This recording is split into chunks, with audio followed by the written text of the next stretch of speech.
नमस्कार दोस्तों, स्वागत है आपका अपने YouTube चैनल स्कूली मैथ में। करते हैं। आज हमारा टॉपिक है 10th मैथ चैप्टर 18 प्रायिकता। तो चलिए, प्रायिकता देखिए, प्रायिकता का मतलब होता है किसी घटना से संबंधित पूर्व सूचनाओं व परिस्थितियों के आधार पर परिणामों की संभावनाओं का पता लगाना। यानी मैं सरल भाषा में बोलूं तो कोई घटना घटित होने वाली है, उसके हम परिणामों का पूर्व अनुमान लगाते हैं, उसे क्या बोलते हैं? प्रायिकता। तो प्रायिकता का मतलब क्या हो गया? किसी घटना के घटित होने की अनुकूल स्थितियां बटे उस घटना के घटित होने की कुल स्थितियां। ये फॉर्मूला पूरी प्रायिकता में चलेगा, ये हमें याद रखना है। इसके आगे देखते हैं कि कोई घटना ए है, कोई घटना ए के लिए प्रायिकता को कैसे, सांकेतिक भाषा में प्रायिकता को कैसे लिखते हैं? P A. कोई घटना ए है, उसकी प्रायिकता ज्ञात करनी है, तो उसको सांकेतिक भाषा में क्या लिखेंगे? P A. यानी एक पी ए का मतलब हो गया ए के घटित होने की प्रायिकता पी ए बार। इसका क्या मतलब हो गया? ए के घटित नहीं होने की प्रायिकता। किसी भी घटना के घटित होने की प्रायिकता कम से कम 0 तथा अधिक से अधिक कितनी हो सकती है? 1 हो सकती है। यानी पी ए को मैं दर्शाना चाहूँ तो 0 greater than P A less than equal to 1। किसी घटना ए के लिए ना तो 0 से कम हो सकता है, ना ही 1 से ज़्यादा हो सकता है। अब लेते हैं हम किसी घटना ए के लिए ए के घटित होने की प्रायिकता यानी पी ए प्लस ए के न घटित होने की प्रायिकता, हमेशा क्या होगा? इनका योग 1 होगा।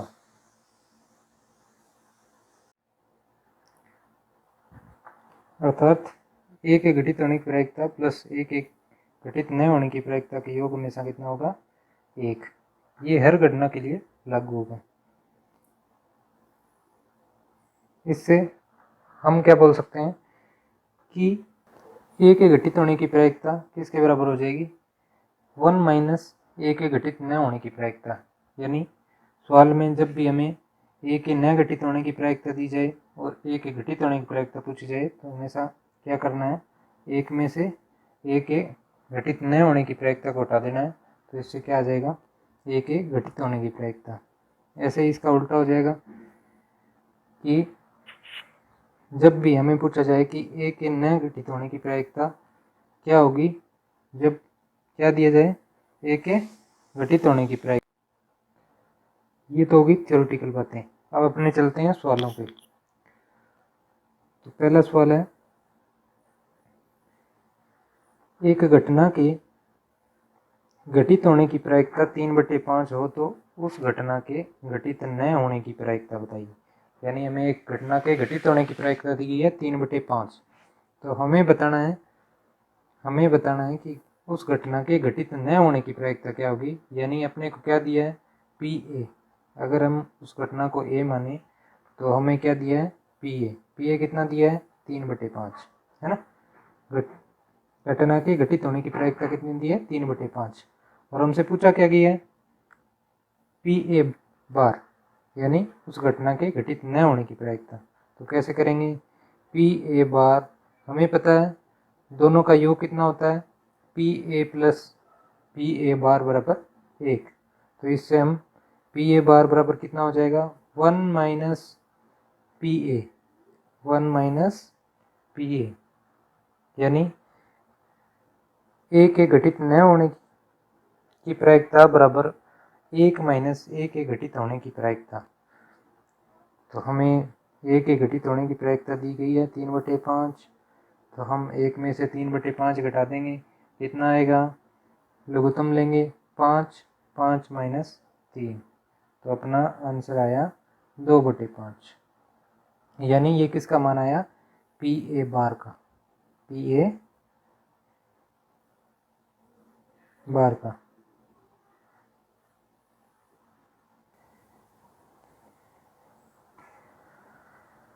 अब देख लेते हैं किताब का उदाहरण नंबर 9, इसी पर आधारित है। क्या बोला गया है कि राम द्वारा शतरंज का मैच जीतने की प्रायिकता कितनी है? 4/5। राम द्वारा शतरंज का मैच जीतने की प्रायिकता कितनी है? 4/5। तो आपको बताना है कि शाम के जीतने की प्रायिकता, शाम के जीतने की प्रायिकता। तो कैसे करेंगे? देखिए, दोनों ने क्या किया, शतरंज कितने जने खेलते हैं? 2 जने, है ना। जब राम जीतेगा तो क्या होगा? शाम हारेगा। राम द्वारा शतरंज का मैच जीतने की प्रायिकता 4/5 दी है।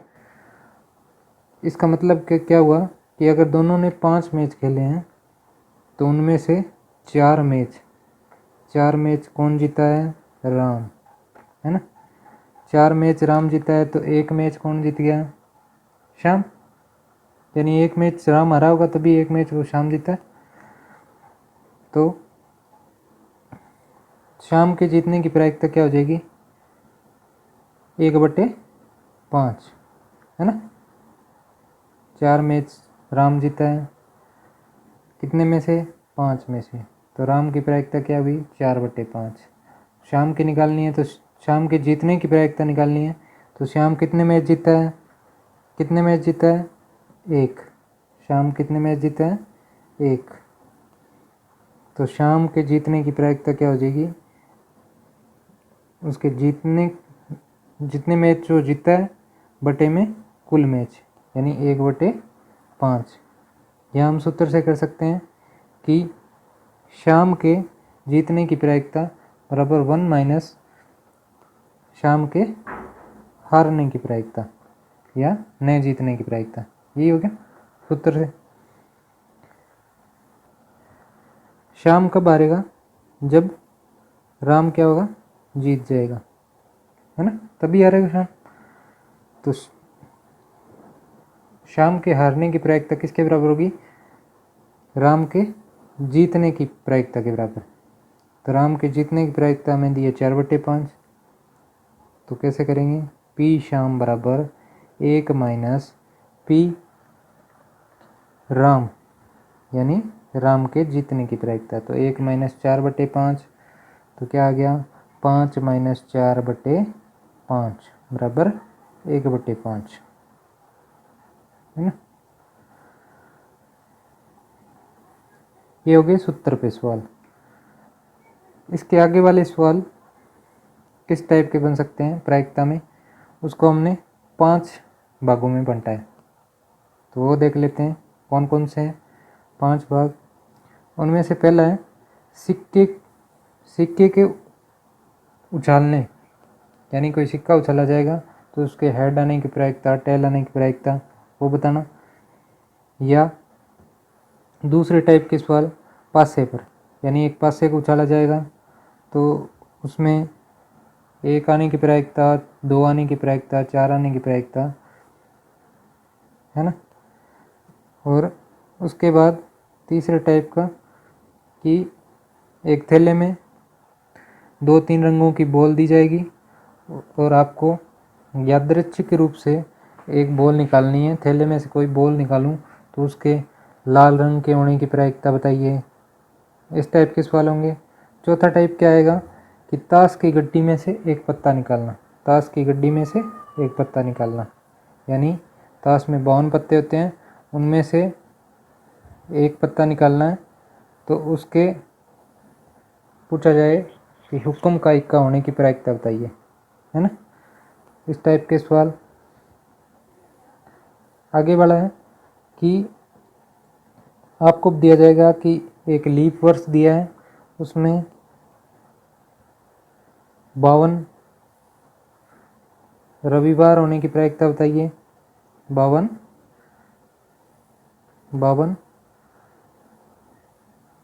रविवार होने की प्रायिकता बताइए। इस टाइप के सवाल, है ना। तो चलिए पहले से शुरू करते हैं। सिक्के को उछालना, पहला अपना टाइप है सिक्के को उछालना। तो सिक्के पर क्या होता है, हमें पता है सिक्के पर एक साइड होता है हेड यानी चित्त, एक साइड होता है टेल यानी पट। तो पहला सवाल है, एक सिक्के को एक बार उछालने पर चित्त या पट आने की प्रायिकता। तो प्रायिकता का सूत्र क्या होता है, अनुकूल स्थितियां बटे कुल स्थितियां। यानी मैं एक सिक्के को एक बार उछालूंगा तो या तो क्या आएगा, हेड आएगा, है ना, या क्या आएगा, टेल आएगा। तो प्रायिकता क्या हो जाएगी, अनुकूल स्थिति कितनी बनी, एक, कुल स्थिति कितनी है, दो। यानी या तो हेड आएगा या टेल आएगा, है ना, या टेल। तो कुल स्थितियाँ कैसे बन गई, एक और ये दूसरी। कुल स्थितियाँ बन गई दो। हेड आने की पूछे तो हेड के लिए अनुकूल क्या है, एक, तो 1/2। ऐसे ही टेल के लिए पूछे तो टेल के लिए अनुकूल कितनी है, एक। यानी टेल एक बार आ सकता है, एक बार उछालने पर या तो हेड आएगा या टेल आएगा। तो एक सिक्के को एक बार उछालने पर चित्त या पट आने की प्रायिकता क्या हो जाएगी, 1/2। आगे किस प्रकार का सवाल बनेगा कि एक सिक्के को दो बार उछालने पर, एक सिक्के को दो बार उछालूं या दो सिक्कों को एक बार उछालूं, दोनों एक ही बात है। या तो मैं एक सिक्के को दो बार उछाल दूं, पहली बार उछाला फिर उठाया फिर दूसरी बार उछाल दिया, है ना, या क्या करूं, दो सिक्के लूं उनको एक बार उछालूं। तो कुल स्थितियां या कुल संभावनाएं क्या बनेंगी, 4। कैसे बनेंगी कि मैंने एक सिक्का लिया, उसको पहली बार उछाला तो क्या आ गया, क्या आ गया, हेड आ सकता है, हेड, ठीक है। अब वही सिक्का लिया, दूसरी बार उछाला, दूसरी बार भी क्या आ गया, हेड, दूसरे उछाले में भी क्या आ गया, हेड। तो अपना एक तो बन गई संभावना हेड हेड, यानी एक सिक्के को दो बार उछालूं तो क्या आ सकता है, हेड आ सकता है, हेड आ सकता है। या मैंने फिर सिक्के को उछाला, है ना, ये क्या कर रहे हैं, संभावनाएं बना रहे हैं कि क्या क्या क्या संभावनाएं बन सकती है इसमें। तो पहली बार उछाला तो हेड हेड आ गया। अब दूसरी बार मैंने दोबारा उछाला तो दूसरी बार उछालते ही क्या आया, पहली बार हेड आ गया। फिर मैंने सिक्के को उठाया और दोबारा उछाला, दो बार उछालना है ना एक सिक्के को, तो पहली बार उछाला तब तो हेड आ गया और दूसरी बार अब की बार क्या हुआ, टेल आ गया, आ सकता है। तो एक दूसरी संभावना क्या बन गई, हेड और टेल की। या इसके अलावा क्या बन सकता है कि मैं एक सिक्का लेऊँ उसको उछालूँ तो पहली बार आ जाए टेल, पहले उछाल में क्या आ जाए, टेल, और उस सिक्के को दोबारा उछालूँ तो दूसरे उछाल में क्या आ जाए, हेड आ सकता है ना। ये संभावना जो बनी है वो पीछे वाली संभावनाओं से अलग है ना। या क्या बन सकता है कि मैंने सिक्के को पहली बार उछाला तो क्या आया, टेल, और उसी सिक्के को दूसरी बार उछाला तो क्या आ गया, टेल आ सकता है। दोनों बार टेल टेल आ सकता है ना, दो बार उछालना। तो हम क्या कर रहे हैं, संभावनाएं बना रहे हैं। इसके अलावा कोई संभावना बन सकती है क्या, नहीं। तो अपनी कुल संभावनाएं कितनी बन गई, 4 संभावनाएं, है ना। ऐसे कुल संभावनाएं बनाते हैं। तो ये अपनी कुल 4 संभावनाएं बन गई। अब देखते हैं इस पे सवाल किस टाइप के बनेंगे। तो पहला सवाल है, उदाहरण ले लेते हैं कि दो सिक्कों को उछाला तो उन पर, दोनों सिक्कों पर, यानी एक सिक्के को दो बार उछाला या दो सिक्कों को एक बार उछालने पर दोनों सिक्कों पर हेड आने की प्रायिकता, दोनों सिक्कों पर हेड आने की प्रायिकता। तो हेड आने की प्रायिकता क्या हो जाएगी, सूत्र क्या होता है अपना प्रायिकता का? अनुकूल स्थितियां उस घटना के लिए अनुकूल स्थितियां बटे कुल स्थितियां। तो अनुकूल क्या होगी किसके लिए? हेड आने के लिए, दोनों सिक्कों पर हेड आने के लिए। दोनों सिक्कों पर हेड आने की अनुकूल स्थितियां देख लेते हैं क्या होगी।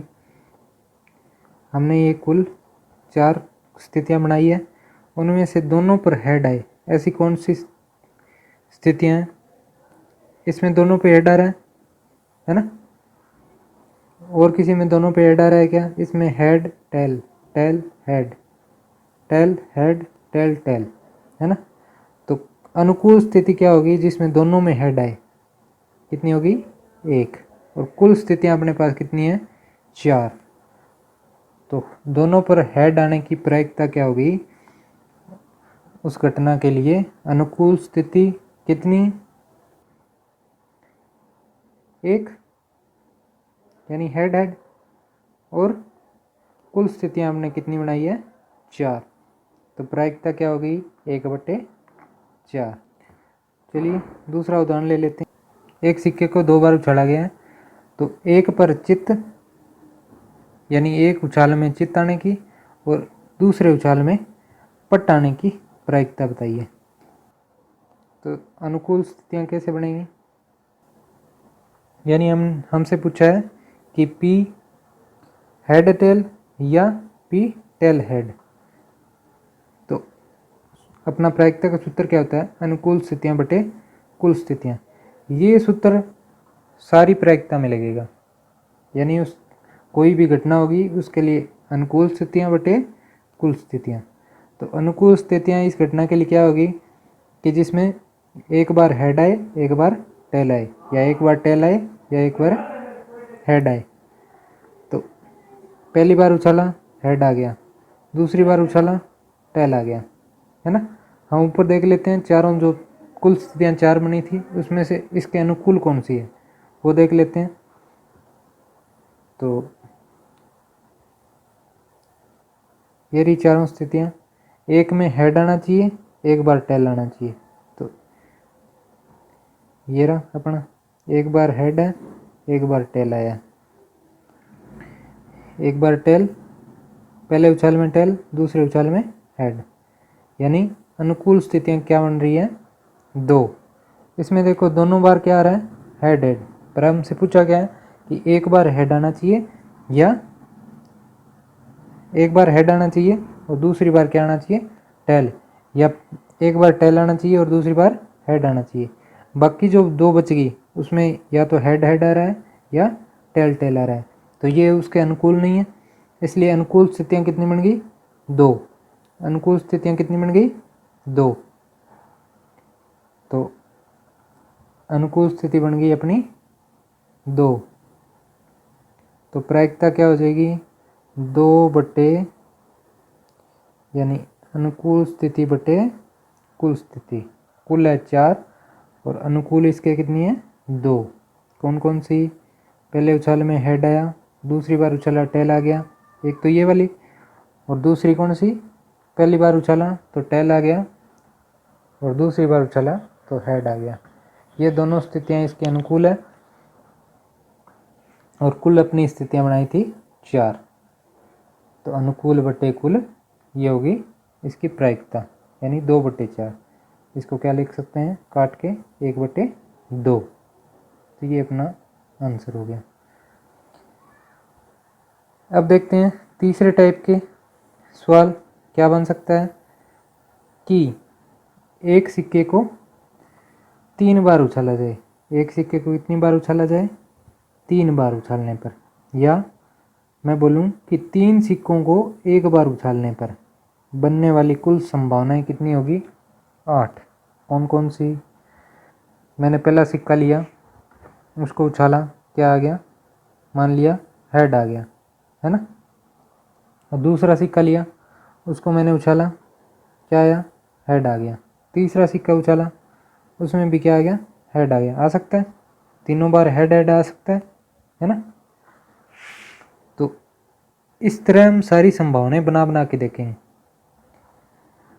तो दूसरी बार ये एक संभावना बन गई, या क्या बन सकता है कि पहली बार उछाला पहले सिक्के को तो क्या आ गया, हेड आ गया। दूसरी बार उछाला फिर क्या आ गया, हेड आ गया। अब पहली संभावना हमने बना ली है कि तीसरी बार उछाला तब हेड आ गया। तो अब क्या करेंगे हम, तीसरी बार उछाला तो क्या आ गया, टेल आ गया, है ना। इससे ये अलग संभावना बन गई, ये दूसरी संभावना बन गई। अब तीसरी संभावना कि पहली बार उछाला हेड आ गया, दूसरी बार उछाला टेल आ गया, तीसरी बार उछाला टेल आ गया, ये भी बन सकता है। ऐसे बना बना के देखना है अपने को। अब पहली बार उछाला हेड आ गया, दूसरी बार उछाला टेल आ गया, तीसरी बार उछाला हेड आ गया, ये अलग संभावना बन गई। अब सिक्के को, तीनों सिक्कों को उछाला एक एक बार तो टेल आ गया पहले, फिर दूसरे भी टेल आ गया, तीसरे भी टेल आ गया, आ सकता है, ये संभावना बन गई। अब पहली बार उछाला टेल आ गया, दूसरी बार उछाला टेल आ गया, तीसरी बार उछाला हेड आ गया। आपको ऐसी संभावना बनानी कि पीछे वाली संभावना से मैच नहीं होनी चाहिए, अलग, पीछे वाली से अलग होनी चाहिए। जितनी भी संभावनाएं बन रही है उतनी आपको बनानी है। तो पहली बार उछाला टेल आ गया, दूसरी बार उछाला हेड आ गया, तीसरी बार उछाला फिर वापस हेड आ गया, बन सकता है, आ सकता है। या पहली बार उछाला टेल आ गया, दूसरी बार उछाला हेड आ गया, तीसरी बार उछाला टेल आ गया। अब इसके अलावा भी कोई संभावना बन रही है क्या, नहीं बन रही। ये हमने सारी संभावनाएं बना ली। किसके लिए, कि जब तीन सिक्कों को एक बार उछालें या एक सिक्के को तीन बार उछालें तो ये 8 संभावनाएं, कितनी कुल कितनी संभावनाएं बनती है, 8 संभावनाएं। अब इन पर प्रश्न कैसे बनेंगे वो देख लेते हैं हम। तो उदाहरण पर चलते हैं। एक हमने उदाहरण लिया कि एक सिक्के को 3 बार उछाला गया है तो उसमें 2 चित्त और 1 पट आने की प्रायिकता बताइए। 2 चित्त और 1 पट आने की प्रायिकता। तो हमारा प्रायिकता का सूत्र होता है अनुकूल स्थितियां बटे कुल स्थितियां। तो 2 चित्त अनुकूल क्या हो जाएगा, इसके लिए 2 चित्त आने चाहिए, उस संभावना में क्या होना चाहिए, 2 चित्त आने चाहिए और 1 पट आना चाहिए। चित्त का मतलब हेड, पट का मतलब टेल। तो कुल संभावनाएं हमने बना रखी है 8, ये बना लेनी है। इसमें अनुकूल इसके देखनी है कि दो क्या आना चाहिए, चित्त। पहले में तीनों चित्त है, दूसरे में 2 चित्त है और 1 टेल है, तो ये संभावनाएं अनुकूल है इसके, है ना। इसके अलावा आगे वाली में 1 चित्त आ रहा है, 2 पट आ रहे हैं, तो ये अनुकूल नहीं है, ये अनुकूल नहीं है, ये अनुकूल है, ये वाली अनुकूल नहीं है, ये वाली अनुकूल है, ये वाली अनुकूल नहीं है इसके। तीसरे वाली 2 बार हेड आ रहा है, हेड हेड, और 1 बार टेल आ रहा है, तो ये क्या होगी, अनुकूल। इसमें तीनों बार टेल आ रहा है तो ये नहीं होगी। इसमें 2 बार पट आ रहा है, 1 बार चित्त आ रहा है, तो ये भी नहीं होगा। इसमें क्या है, 2 बार चित्त आ रहा है, 1 बार पट आ रहा है, तो ये हो जाएगा अनुकूल। इसमें 2 बार पट आ रहा है, 1 बार चित्त आ रहा है, तो ये भी अनुकूल नहीं है इसके लिए। तो अनुकूल स्थितियां अपनी कितनी हो गई, 1। अनुकूल स्थितियां कितनी होगी, 1 2 3। अनुकूल स्थितियां कितनी होगी, 3 इसके लिए। और कुल स्थितियां हमने कितनी बना रखी हैं, 1 2 3 4 5 6 7 8। हमें पता है कि एक सिक्के को 3 बार उछाला जाए तो कुल स्थितियां कितनी बनती है, 8। तो अनुकूल 3 बनी इस सवाल के लिए और कुल होती है 8, तो प्रायिकता क्या हो गई, 3/8, है ना। तो आगे वाला सवाल देख लेते हैं। किताब का सवाल है, चौथा सवाल, प्रश्नावली का चौथा सवाल है। एक सिक्के को 3 बार उछाला जाए तो एकांतर चित्त या पट आने की प्रायिकता। तो एकांतर चित्त या पट आने की प्रायिकता, उसके लिए देख लेते हैं अनुकूल स्थितियाँ क्या क्या बनेंगी। अनुकूल स्थितियाँ हम देख लेते हैं। एक बार चिताए एक बार पटाए। तो इसमें क्या है, एकांतर में नहीं है, चित चित चित। पहले में क्या है, पहले में क्या है, चित चित चित, है ना। पर अपने लिए अनुकूल क्या है, एक बार चिताए एक बार पटाए एक बार चिताए, या एक बार पटाए एक बार चिताए एक बार पटाए, ऐसे एकांतर में आना चाहिए। इसमें फिर क्या हो गया, चित्त चित्त चित्त चित्त और पट, ये भी नहीं होगा। तीसरे में देख लेते हैं, चित्त पट पट, पट पट फिर लगातार आ गया। हमें कैसे लेके आना है, एकांतर में, तो ये भी नहीं होगा, ये भी नहीं होगा, ये भी नहीं होगा, ये भी नहीं होगा। इसमें क्या हो गया, चित्त फिर पट फिर चित्त, ये एकांतर में है ना। चित्त फिर पट फिर चित्त, ये एकांतर में, ये अपनी होगी अनुकूल स्थिति उस सवाल के लिए। आगे वाले में तीनों बार क्या आ गया, पट पट पट, यानी टेल टेल टेल लगातार आ रहे हैं, तो एकांतर क्रम में नहीं है, ये अपने के लिए अनुकूल स्थिति नहीं है। इसके आगे वाला पट पट और चित्त, है ना, तो ये भी एकांतर क्रम में नहीं है। इसके आगे वाला पट चित्त चित्त, चित्त चित्त लगातार आ रहे हैं, एकांतर क्रम में नहीं आ रहे, तो ये भी अपने लिए अनुकूल नहीं है। लास्ट में है पट चित्त पट, पट और पट एकांतर क्रम में आ रहे हैं, बीच में पट चित्त पट, तो ये हो गया अनुकूल स्थिति। तो अनुकूल स्थिति कितनी बनी, 1 और 2। तो अनुकूल स्थितियां अपनी बनी 2 और कुल स्थितियां कितनी हैं, 8। तो प्रायिकता क्या हो जाएगी, एकांतर चित्त या पटाने की प्रायिकता, एकांतर चित्त या पटाने की प्रायिकता कितनी हो जाएगी, 2/8। ये पहले टाइप के सवाल हो गए सिक्के पर आधारित। अब इससे आगे अपने देखते हैं, जब पासे को उछाला जाता है तो उस पे बनने वाले सवाल।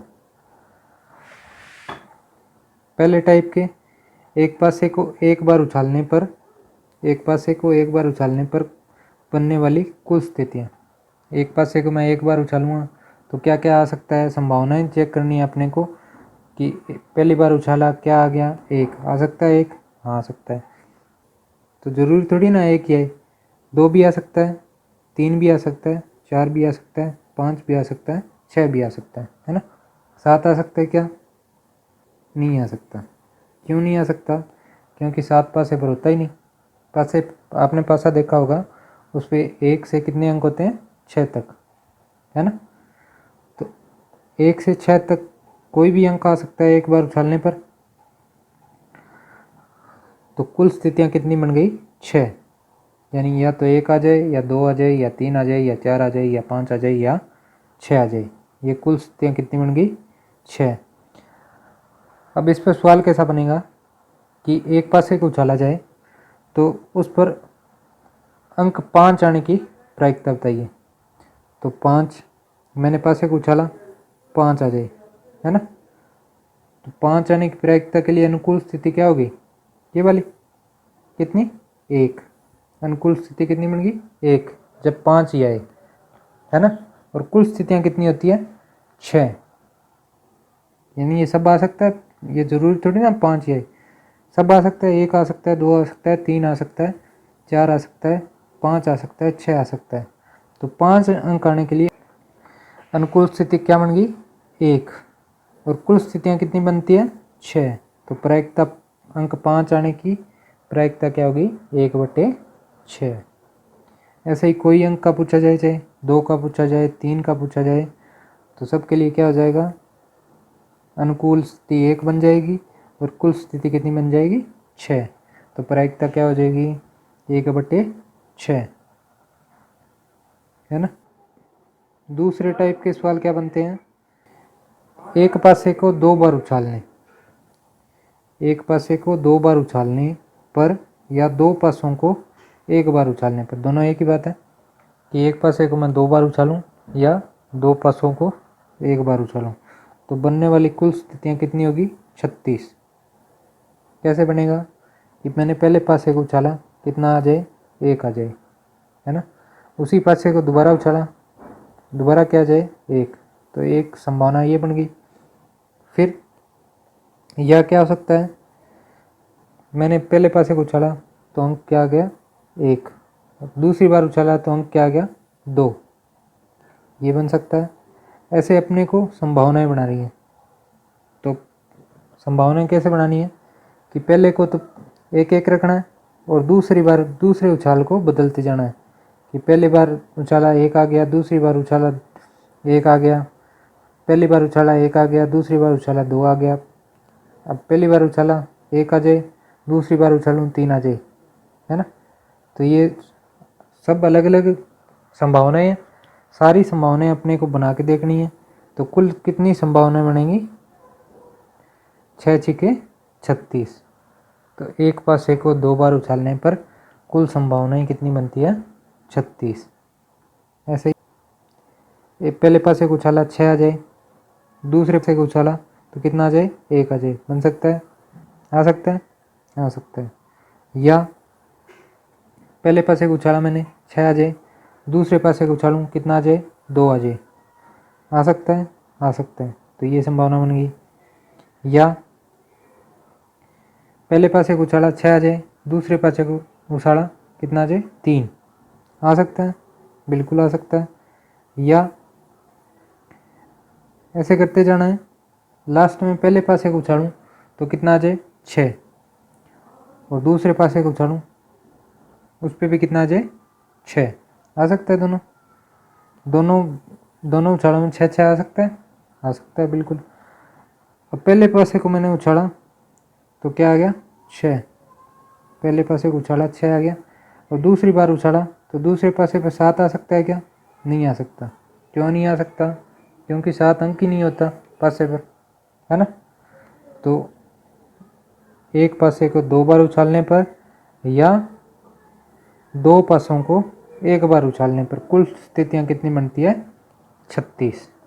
ये हमने बना के देख ली कैसे बनेंगी। चलिए इस पे करते हैं अपने सवाल। तो सवाल क्या आएगा कि एक पासे को 2 बार उछाला जाता है, तो उछालों में अंकों का योग 10 होने की प्रायिकता बताइए। तो देख लेते हैं अनुकूल स्थितियाँ। वही सूत्र अपना, अनुकूल सूत्र अपना क्या हो जाएगा? अनुकूल स्थितियाँ बटे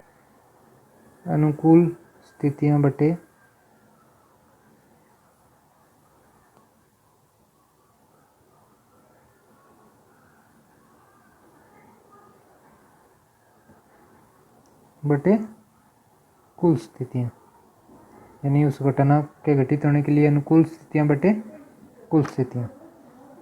तो एक पासे को 2 बार मैं उछालूँ तो कुल स्थितियाँ हमने कितनी बनाई है? 36। अब इस सवाल के लिए उन 36 में से अनुकूल कौन सी है वो हमें देखनी है। तो कैसे पता लगाएंगे? इसमें बोला है कि अंकों का योग कितना होना चाहिए? 10 होना चाहिए। तो चलिए देख लेते हैं 10 किस किस में हो रहा है। 10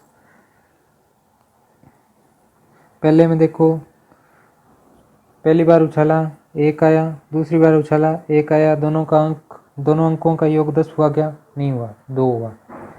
तो ऐसे देखना है कि 10 किस में हो रहा है। इस वाली लाइन में नहीं हो रहा। यहाँ पर लास्ट में भी देखेंगे तो 6 और 2 8 हो रहा है ना। इसमें लास्ट में देखेंगे तो 6 और 3 9 हो रहा है। इसमें आगे देखेंगे तो 6 और 4 कितना हो रहा है? 10 हो रहा है। ये अनुकूल स्थिति बन गई ना। ये वाली अनुकूल स्थिति बन गई।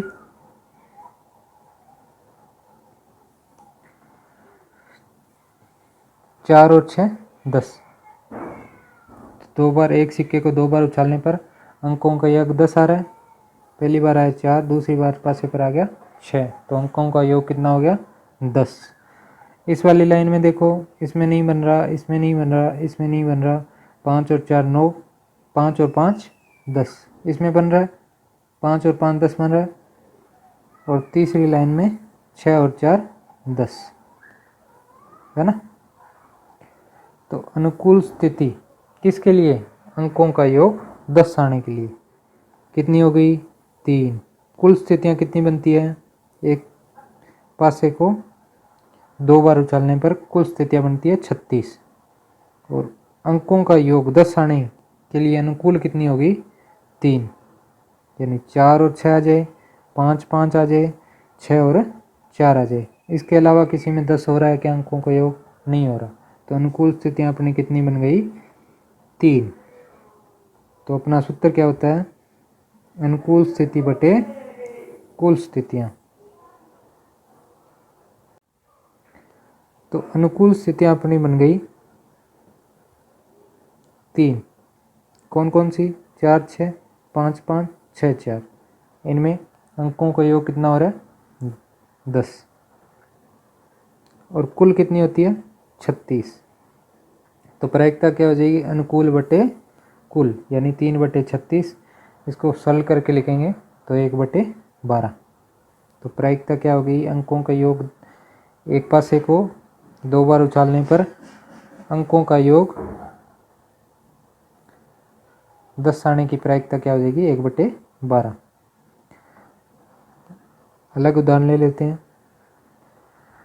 एक पासे को 2 बार उछालने पर दोनों उछालों में समान अंक आने की प्रायिकता, तो वही अपना अनुकूल स्थितियाँ देखनी है। कितनी? कुल का तो हमें पता है 36 होती है। एक पासे को 2 बार उछाला जाए तो कुल स्थितियाँ कितनी बनती है? 36। अनुकूल स्थितियाँ देख लेते हैं जिनमें समान अंक आ रहा है। कि पहली बार उछाला उसमें क्या आ जाए? 1, और दूसरी बार उछालूँ उसमें भी क्या आ जाए? 1। तो दोनों समान अंक हो गए ना। अब ऐसे ही मैं पहली बार उछाला, क्या आ जाए? 2। दूसरी बार उछाला फिर क्या आ जाए? 2। तो दोनों अंक समान हो गए। इसी तरह 3 3 भी आ सकता है, 4 4 भी आ सकता है, 5 5 भी आ सकता है, 6 6 भी आ सकता है ना। तो यही पूछा है कि दोनों उछालों में समान अंक आना चाहिए, उसकी प्रायिकता क्या होगी? तो कितनी बार आ सकता है समान अंक? 1 2 3 4 5 6। कितने में से? 36 में से। कितने में से? 36 में से। 36 में से 6 बार समान अंक आ सकता है, यानी अनुकूल स्थितियाँ कितनी होगी? 6। और कुल स्थितियाँ अपनी कितनी होती है? 36। तो प्रायिकता क्या हो जाएगी? अनुकूल स्थिति बटे कुल स्थिति। 6 बटे 36 सरल करके लिखेंगे, 1 बटे 6 अपना क्या आ जाएगा? आंसर। अब आप कैसा भी सवाल कर सकते हैं इस पे। चलिए इस वीडियो में इतना ही। इस वीडियो को आगे कंटिन्यू करेंगे। अगर आपको हमारा वीडियो पसंद आए तो इसको लाइक करें, शेयर करें, सब्सक्राइब करें चैनल को स्कूली मैथ। धन्यवाद।